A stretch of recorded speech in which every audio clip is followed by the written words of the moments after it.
demokracie trvá na prosazení několika pojistek, které hnutí ANO odmítá.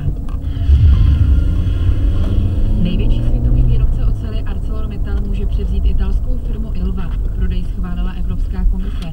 Podmínila to ale zachováním hospodářské soutěže. To znamená, že ArcelorMittal musí prodat několik ocelářských závodů v Evropě jednomu nebo několika kupcům. Majitelé tak musí změnit ostravské hutě, ale i podniky v Itálii, Rumunsku nebo Belgii. Skupina už o jejich prodeji vyjednává. Podle eurokomisařky Margaret Vestagerové změna zaručí, že nebude stoupat cena oceli.